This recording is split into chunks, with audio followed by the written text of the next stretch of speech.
너무 예쁘면 나라도 성도 무너진다 하늘도 질투한 중국 4대 미녀. 미인 이야기를 하자면 중국을 뺄 수 없는 게 아닌가? 당연하지. 중국에는 누구나 인정하는 4대 미인이 있지. 난 서양보다 동양 미인이 훨씬 좋더라. 그런데 말이야.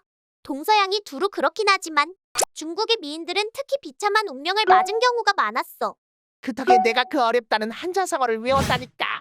경국경성, 홍한방명, 천투가인.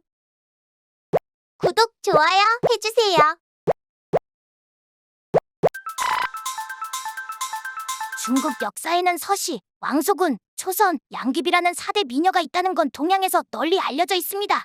그녀들의 영광과 굴욕은 다분히 당시 국가의 운명과 백성들의 목숨과 직결되어 있었습니다. 양귀비나 대부분 다른 미녀들은 중국사에 등장하여 국가의 멸망에 관여하는 좋지 못한 모습으로 그려지는 데 비해 왕소군은 평화를 위하여 기꺼이 희생한 숭고한 여인의 이미지여서 더욱 인기가 많습니다. 다만 진짜로 희생을 했는지에 대해서는 아직도 논란이 있습니다. 춘추시대 말기 월나라는 오나라와의 전쟁에서 패한 뒤 복수를 위해 나라에서 가장 아름다운 여인을 오나라로 보내는 음모를 세웠습니다.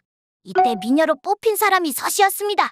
오나라의 왕은 서씨의 매우 이쁜 미모에 빠져 정사를 돌보지 않다가 월나라에 의해 멸망하고 맙니다.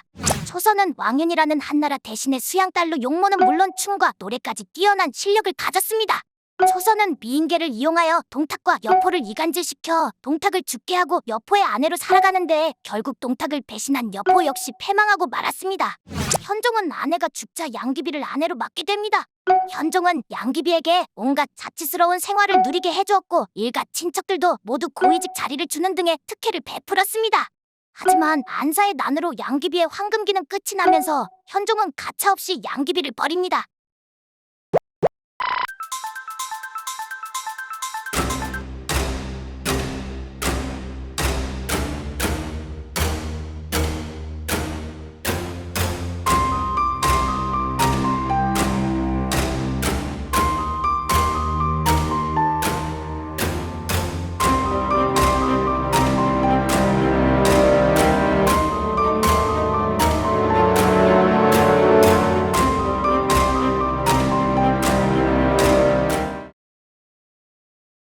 중국 4대 미인이라고 하지만 모든 이의 선택이 똑같은 것이 아니었다. 그 가운데 조선 대신에 우미인, 우위를 넣기도 하는데 우위는 항우의 첩이었지. 장기판의 한왕과 초왕처럼 한나라, 유방과 초나라 항우는 2년을 넘게 전쟁을 하고 있었지. 결국 유방에게 항우는 포위당해버렸는데 날이 어두워지자 사방에서 들리는 초나라의 노랫소리에 항우는 크게 놀라고 말았지. 한나라를 이미 초가 점령하였단 말인가. 그날 밤 항우는 장막 안에서 우미인과 술을 마셨고 눈물이 그녀의 뺨을 흘러내렸다고 해. 우이는 어렵게 노래를 마치고 항우의 옆구리에 찼던 칼을 뽑아 자신의 목을 찔러 자진하고 말았어. 그 후 우미인의 무덤 위에서는 개양귀비가 피어났다는 전설에 의해 개양귀비를 우미인초라 부르기도 하지. 조비어는 아쉽게도 4대 미인에서 탈락한 미녀인데 전한 왕조를 끝장낸 효성왕후를 부르는 물찬 제비라는 의미의 별명을 갖고 있지. 조비어는 실제로 내시들이 들고 있는 수정 쟁반 위에 올라가 춤을 추어 형제를 즐겁게 했다고 해. 조비어는 항상 4대 미인의 한 사람인 양귀비와 더불어 거론돼. 즉 조비어는 말랐으나 미인이었고 양귀비는 뚱뚱했으나 미인이었다라고 하는데 가볍기가 그지없어 손바닥 위에서도 춤을 출 수 있을 정도였다고 하지.